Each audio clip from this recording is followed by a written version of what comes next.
Today on How It's Made. High-precision cutting tools, keeping industry on the cutting edge. Stained glass, a window on a centuries-old art form. Semi-trailers will bring you loads of information. And recorders, a noteworthy craft.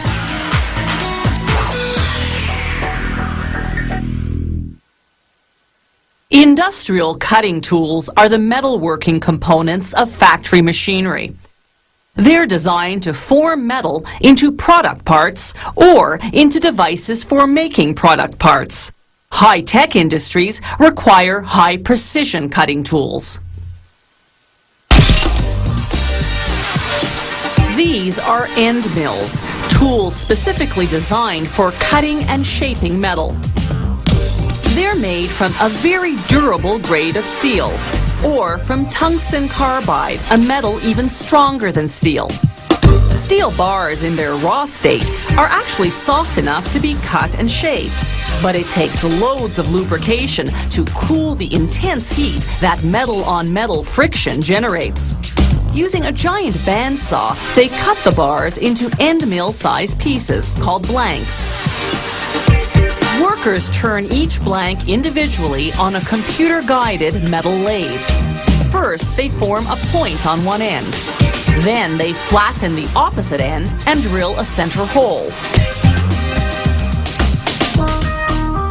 Then they trim the diameter to the required size.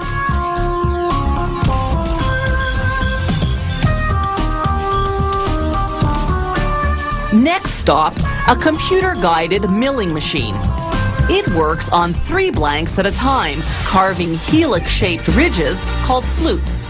The flutes run almost the full length of the blank.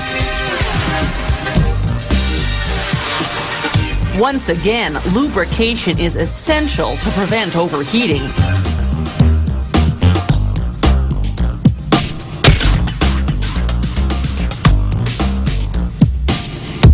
This milling process transforms each blank into a tool. From this point on, the shorter smooth portion is called the shank, the longer fluted portion, the cutting end. Here's the same milling process again, but for a different model.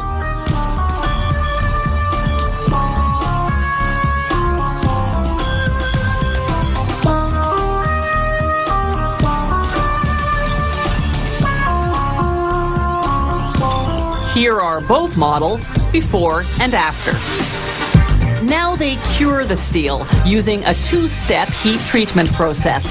The first stage hardens the metal using molten salt, salt that's been heated until it liquefies. They soak the tools in 5 progressively hotter salt baths, whose temperatures range from 650 to 1200 degrees Celsius. The second phase of heat treatment is a process called induction. They set each tool into a large metal coil.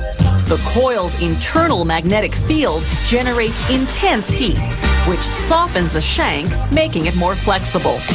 Now the finishing process. They run the shank against a grinding wheel whose grit is made of diamond particles. This gives it the strength to erode steel with a high degree of precision. They verify the final diameter using a digital micrometer.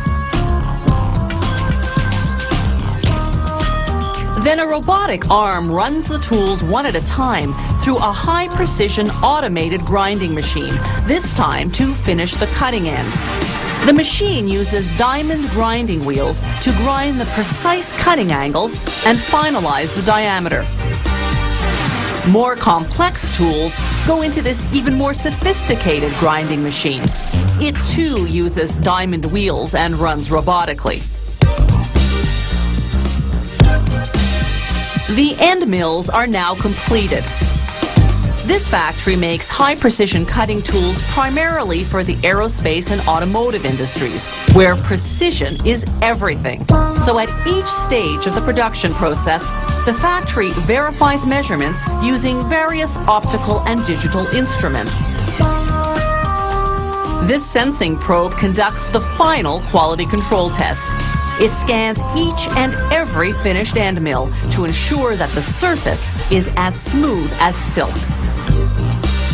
These high-precision cutting tools are now ready to be put to work machining aluminum, titanium, and different types of steel.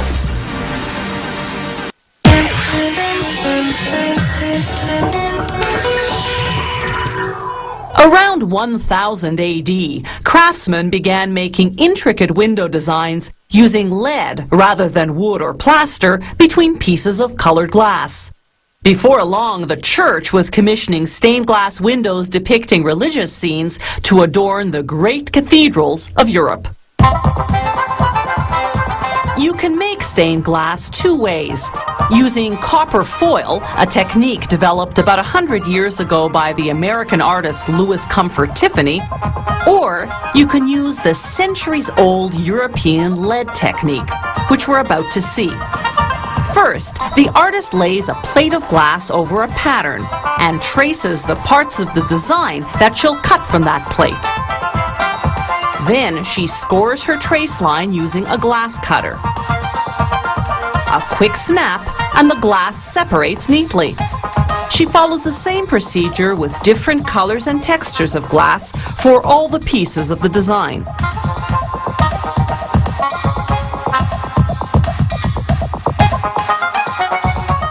By running the cutter slightly inside the trace line, she leaves room for the strip of lead that will later hold the pieces of glass together. Once she finishes cutting all the pieces, she checks them against the pattern, making sure they fit together properly.